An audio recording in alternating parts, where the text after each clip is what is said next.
KCPS Inform X வந்து எப்படி இன்குபேட்டரில் load பண்ணுறதுன்னு பார்ப்போம். நம்ம சேர்த்து வைக்கிற எக்ஸை எல்லாமே இந்த மாதிரி மார்க் பண்ணி வச்சுக்கணும்.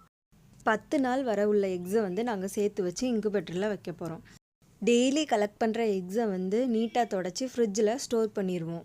என்றைக்கு நீங்கள் இன்குபேட்டரில் லோட் பண்ண போகிறீங்களோ அன்னைக்கு 8 to 12 ஹார்ஸ் வந்து வெளியே இருக்கிற மாதிரி எடுத்து வச்சுக்கோங்க. எக்ஸ் எல்லாம் நார்மல் டெம்பரேச்சருக்கு வந்து வரணும். நார்மல் டெம்பரேச்சருக்கு வந்ததுக்கப்புறம் இந்த மாதிரி ஃப்ரண்ட் அண்ட் பேக்கில் வந்து மார்க் பண்ணி வைக்கணும். நாங்கள் வைக்கிறது மேனுவல் இன்குபேட்டர் தான். அதில் வந்து நம்ம தான் திருப்பணும். டெய்லி வந்து 2 times அது கண்டிப்பாக திருப்பணும்.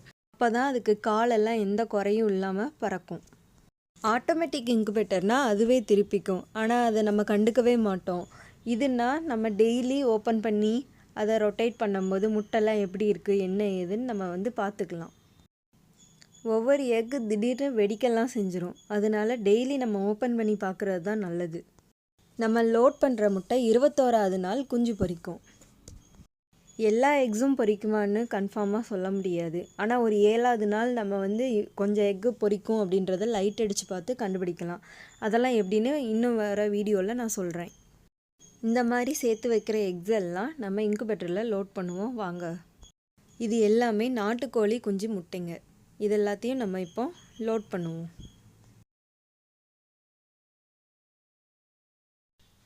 இதுதான் மேனுவல் இன்குபேட்டர்.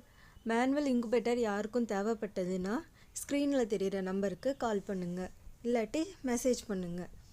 இன்குபேட்டர் நாம் சேல்ஸ் பண்ணிகிட்ருக்கோம், அதனால தேவைப்பட்டால் சொல்லுங்கள். நீங்கள் பிகினராக இருந்தீங்கன்னா 20 to 30 முட்டை ஃபஸ்ட்டு வச்சு பாருங்கள். அது எப்படி பொரிக்குதுன்னு பார்த்துட்டு அதுக்கடுத்து நீங்கள் நிறையா வச்சுக்கலாம்.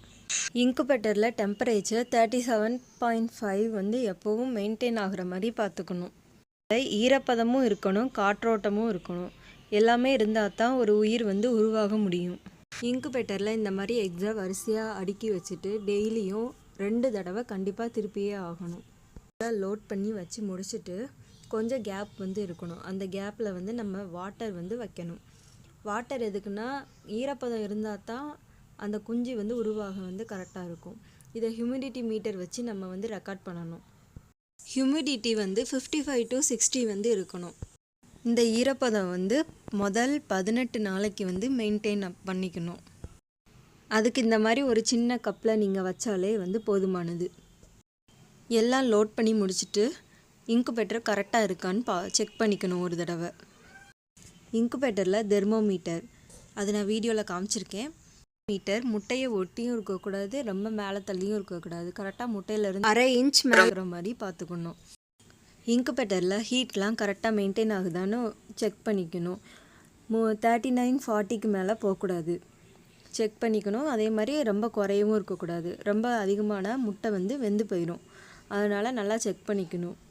பல்பெல்லாம் எரியுதா அப்படின்றத வந்து பார்த்துக்கணும். அவ்வளோதான்.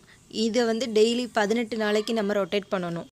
5 days கழித்து அதில் எவ்வளோ தூரம் கரு வளர்ந்துருக்குன்னு நம்ம 5 days அப்புறம் பார்ப்போம். அதை நெக்ஸ்ட் வீடியோவில் நான் காமிக்கேன்.